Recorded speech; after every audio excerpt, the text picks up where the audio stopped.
Hey guys, before we get started with this week's episode, I want to tell you about something we recently decided to do at Escape Student Loan Debt. If you've been listening for a while, you're aware that we advertise getting on the waiting list for our flagship program, Escape Student Loan Debt. We have not re-recorded that course because there's been so much influx when it comes to student loan regulations that if I were to record the course, we would have to turn back a week later and just re-record the whole thing because something has changed.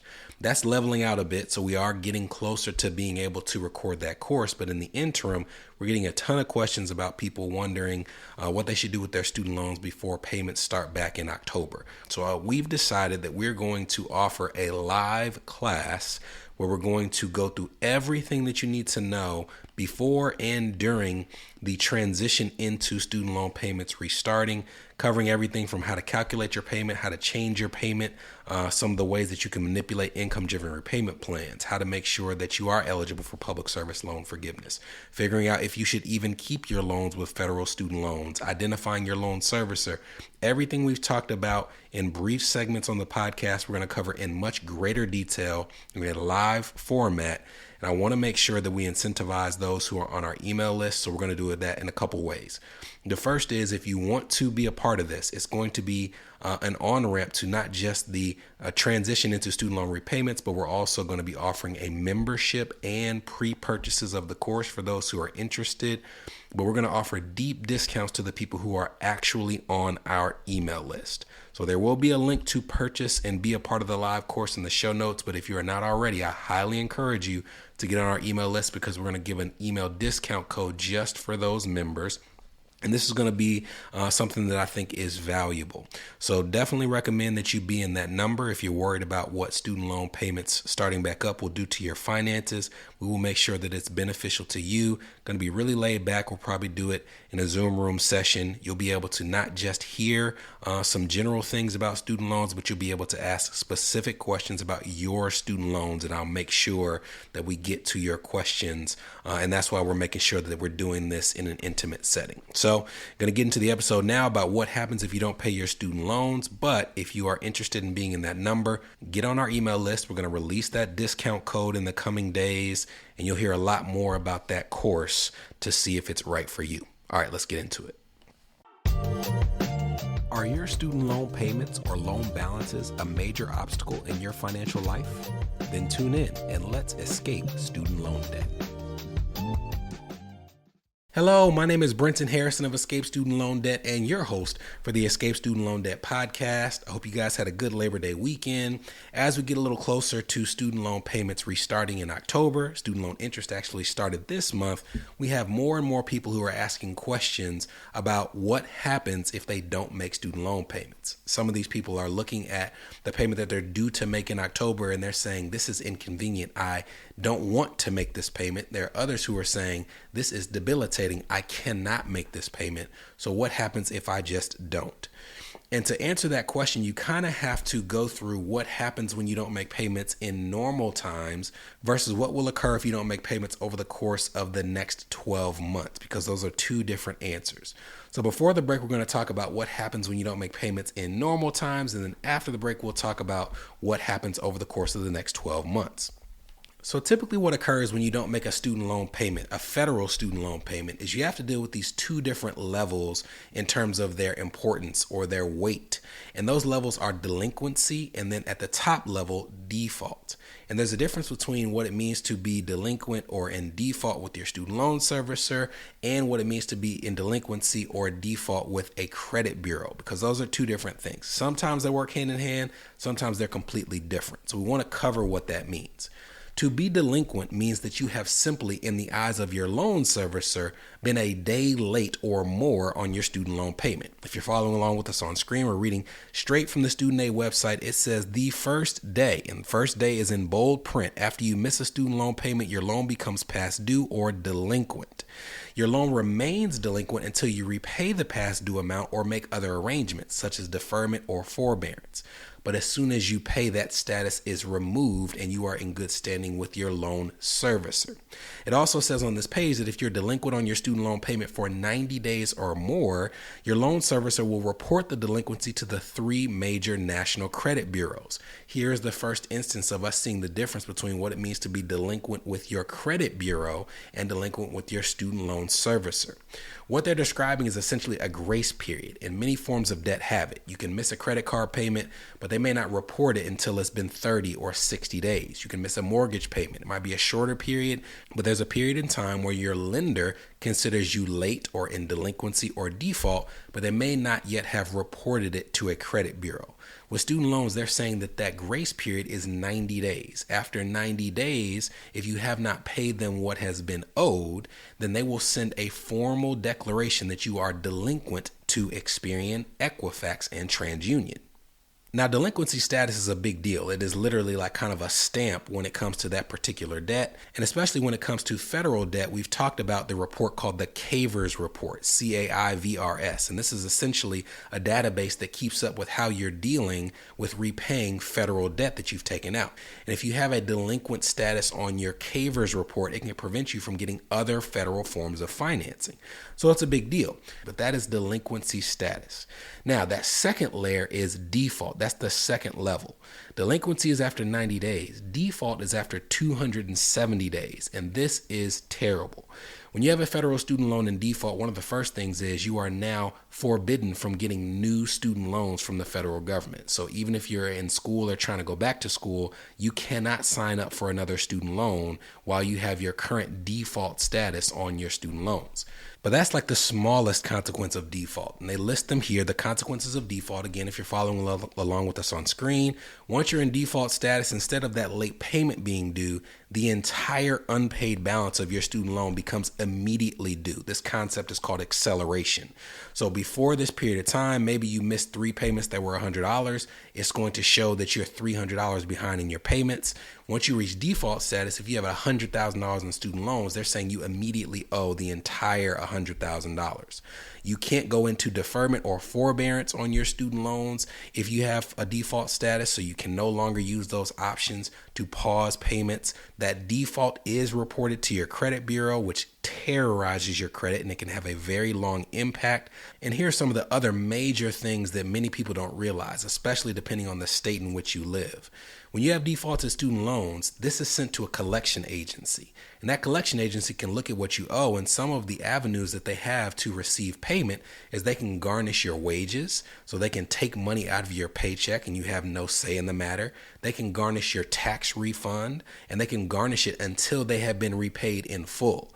So it's not like, oh, that $300, they garnish it until they get that back. Remember, the whole balance is immediately due. So they can garnish your wages until they have been repaid the $100,000 plus interest, including your tax refund. So all these things can occur, and in certain states, they even go a step further, and they will actually suspend or revoke your professional license while you have defaulted student loans. So if you're a teacher or a nurse or something that requires a state-based license in order to practice, they can revoke it while you are in default status. So suffice to say, in normal times, you would want to avoid either of these statuses, and if you could find a way to make a student loan payment, you should do it. And even if you can't, you should consider forbearance or deferment, which puts a pause on payments rather than just missing it altogether and dealing with the repercussions of what it does to your credit. After the break, we'll talk to you about what will happen over the next 12 months and how it differs, and this is something that you definitely don't want to miss out on, so I'll see you in a second.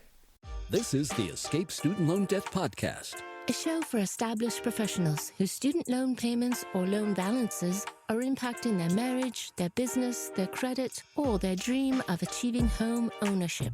We'll be right back. Are you interested in learning the tools and techniques we use to get student loans forgiven, reduced, reorganized, or expedited? Well, great news. We're currently updating our flagship course, Escape Student Loan Debt, to reflect the current changes in the student loan landscape. To stay up to date on the launch of the course and opportunities to sit in on our live recording sessions, head to escapestudentloandebt.com and join our email list now. You're listening to the Escape Student Loan Debt Podcast. Subscribe now at escapestudentloandebt.com. Welcome back. All right, so what happens over the course of the next 12 months if you decide not to make a student loan payment? I will tell you that I'm not even sure that the Department of Education really knows what the consequences will be, but they have described and established what's called an on-ramp transition period for people who are trying to return to payment but are unable to do so. And what this on-ramp transition period is, as described, is essentially 12 months where they're going to try, at least from the Department of Education side, to blunt the impact of not making an on-time payment for your student loans, or not making a full payment, or not making a payment at all. If you're following along with us on screen, and if you're not, we'll put this in the show notes. There's actually a description of the on-ramp transition period on studentaid.gov, and it says, and I quote, "To help borrowers successfully return to repayment, we created a temporary on-ramp period through September 30th of 2024. If you decide to take advantage of this, I highly suggest that you put this date on your calendar. This on-ramp period protects borrowers from having delinquency reported to credit reporting agencies. This prevents the worst consequences of missed, late, or partial payments. However, payments are still due and interest will continue to accrue. We will not report you as delinquent during the on-ramp period, but we do not control how credit scoring companies factor in missed or delayed payments. Only loans eligible for the payment pause are eligible for on-ramp." So those loans eligible for the payment pause, again, are direct loans or FFEL loans that were owned and managed by the federal government. And if you're looking at the reading of this, they're essentially saying we are going to, on our side, not submit a delinquent status to your credit bureau. Remember, 90 days is the grace period. After 90 days, they send to the credit bureaus that you are delinquent. But they're also giving themselves some wiggle room to say that they don't control how credit scoring companies are going to factor in the fact that if that period of time lapses and a payment hasn't been reported, that the credit bureau themselves could mark you as late. And it says, and I quote, "Normally, if you miss payment, your loan is considered delinquent and is reported as such. But during the on-ramp period, your loan servicer will automatically apply a forbearance to your student loan account for the payments you missed. These retroactive forbearances will be applied through September 30th, 2024. Here's what this means. Your account will no longer be considered delinquent and will be made current. Your recent missed payments will not lead to negative credit reporting, and your loans will not be sent to collection agencies." Again, they're kind of speaking out of both sides of their mouth, but they're trying to give themselves some wiggle room, in my opinion, to avoid a lawsuit. They are essentially saying that what will happen is if you miss a payment, at the end of the month, they're going to go back and they're going to retroactively apply a status of forbearance to that missed payment, which would mean it's technically not late. And they're going to do that every single month on a rolling basis through September 30th of 2024. So their thought process is that by us doing this, by us retroactively applying forbearance, not only would you not be considered delinquent in terms of your credit bureau, but you hopefully would not be considered having made a late payment. But they can't guarantee that, which is why they said they can't control that factor in terms of credit bureaus. Now, they're making very clear that your payments are still due and interest will continue to accrue. So this is not like during the payment pause where you didn't have to make a payment and you didn't have to worry about interest growing on your loans. If you take advantage of this, you will see interest growing and continuing to build up on your student loans. And if you have a certain payment plan, that could affect your future payment as well. Those payment plans will be things like the graduated extended plan or the standard plan. Any payment plan that you're on where you actually have to pay that loan off in full. Because if that interest is growing, it is changing the amount that you owe, which changes the amount that you need to pay every single month to pay it off in a given time period. So they say, as interest builds up, your servicer may also be required to increase your monthly payment to ensure you pay off your loans in time. If so, your servicer will send you a notice of the changed monthly payment amount. And it says parenthetically, note, on an income-driven repayment plan, your monthly payment will not go up if you build more interest. The reason this is an important distinction, you should know this by now. Income-driven repayment plans are not based on what you owe. They're based on a percentage of your discretionary income. And because of that, even if the amount that you owe goes up, if your income hasn't changed, neither does your student loan payment. So for the next 12 months, they're basically saying we're going to do the best we can to make sure that nothing is reported to the credit bureaus if you cannot make payments. And to me, this is something that's come up a lot recently because even with high income earners like the ones with which we work, they're coming into situations where it's like, look, I have another child since the pandemic started, or I have another child that's in school, or I have more debt than I had before the pandemic in terms of what I pay on a monthly basis. Whatever the case may be, it's a payment that I just simply can't make right now. What would happen if I don't? And I would tell you, if you're on an income-driven repayment plan, the consequences of it are a bit muted as long as the Department of Education's plan to report or not report, I should say, to credit bureaus actually comes to fruition. But it's something that if you're trying to take that route, you would want to, on an every single month basis, be looking at your credit report to make sure that no payment was issued as late. So that's what it does in terms of your status with the credit bureaus. What does it do in terms of your status with the loan itself? Well, we just mentioned what it does to the standard plans, to the extended graduated plans, and what have you. For the income-driven repayment plans, remember, after 20 or 25 years of payments, any remaining balances on these loans are forgiven. And at least until the end of 2025, if you have your student loans forgiven under these plans, there is no taxable consequence to that forgiveness as well. After 2025, however, if those rules are not extended, then it will go back to what it was prior to them being established, which was under income-driven repayment plans, any amount that was forgiven is taxable as income in the year of forgiveness. As an example, if you have $200,000 worth of loans forgiven in year 2027 and they haven't extended that rule, that year you'll pay taxes on whatever you earned plus an additional $200,000 worth of income. So keep in mind, there could be a consequence to having that interest build up over the course of the next year if you decide not to make payments if that rule is not extended. However, if it is extended, and this is not a recommendation for you to do this, then there's a possibility that if they don't charge taxable income on those forgiven loans, that extra year of added interest doesn't really make a difference because you're having it forgiven anyways, and you're not having to deal with the taxable consequences of that forgiveness. Again, not a recommendation to do it. I'm just telling you the potential pros and cons of the decision that you could make. There are also people who are asking me questions when it comes to this strategy about interest subsidies. And as a refresher, an interest subsidy is when the Department of Education covers some of the growing interest on your loans for you.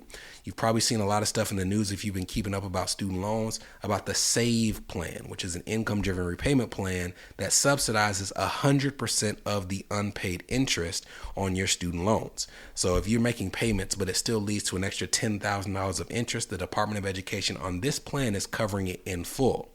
Unfortunately, they are not covering that interest if you haven't made a payment. The way that statute reads is they will cover 100% of the unpaid interest as long as you are making the agreed upon payment on your plan. So if you had a $200 monthly plan and you made that payment and there was still interest, that would cover it. But in this scenario, if you don't pay it at all, they are not going to cover the interest because you didn't hold up your end of the bargain. So it's not something where you're getting a free meal out of it and there's no interest that's accruing and you don't have to make the payments. There is going to be a consequence to this. It's just a matter of if you think that consequence is worth doing in terms of what your finances look like. Now, I would say that if you think there's a substantial likelihood that you're unable to make these payments for the entire year, it would likely benefit you for the peace of mind aspect to just file for a formal forbearance or deferment. If you already know you're not making the payments for that period, why not just say, hey, I can't make the payments and formally apply?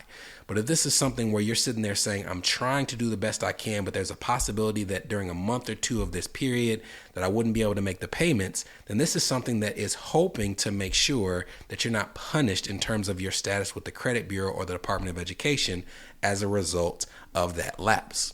So I hope that this was helpful to you. As we get closer to October 1st, we may be releasing some episodes more frequently than our every other week schedule. So whether it's in 2 weeks or next week, I will see you on the next episode of the Escape Student Loan Debt Podcast. Talk to you then. From Escape Student Loan Debt, this was the Escape Student Loan Debt Podcast, a show for established professionals whose student loan payments or loan balances are impacting their marriage, their business, their credit, or their dream of achieving homeownership.